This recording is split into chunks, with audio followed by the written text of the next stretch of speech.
Nakon 10 godina na sceni bez papira, nekoliko stvari sam naučio. Jedna od tih bitnih stvari je kakav odnos imamo sa prljavštinom. To je jako bitno, taj odnos sa prljavštinom. Nismo koristili ni kondome, ni salvete, ni vlažne maramice.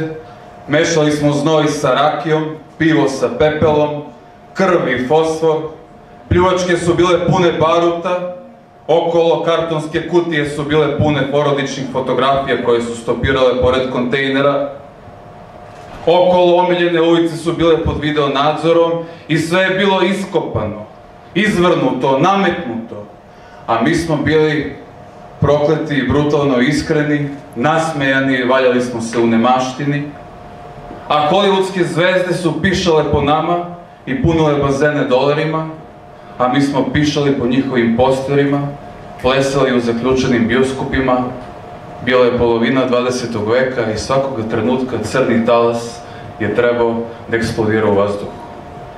Dobroveče, ja sam Goran Živković, a ovo što sledi je ogoljavanje.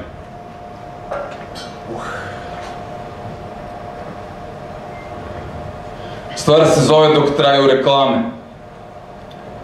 Iza televizora je mravinjak. Sa plafona pauci se spuštaju u prazne kutije lekova i plazme. Dok traju reklame, industrija farmacije nam vezuje leptir mašnu, navlači svečano odelo, kašika, viljuška, nož i svakom po 5 miligrama snova obešenog voditelja. 1. 2. Dok traju reklame, komšija je bacao tanjire sa 4. sprata. Tačno u ponoć, jer Nova godina, samo što nije, postala degutantnija od gledanja finala pesme Eurovizije. Publika je ćutala, komšija je bacao, milicija je zaplenila sve radio stanice, klasična muzika je sišla u podrume, kineski vatromet i turbo folk granate, plaćali smo čekovima cele godine. 3. Ko poklanja svoje knjige, nikad neće biti čitan. Ko u ponoć baca tanjire sa terase, obožava klasičnu muziku. Kiša neće prekinuti nikoga i oterati sa sastanka vladajuće partije. Kad bi im pustio Beethovena do daske, jedni drugima bi prerezali vratove. Dok traju reklame, gavrani su tetovirali mrtve, komšiluk je spavao u tetrapaku, komšija je bacao tanjire sa 4.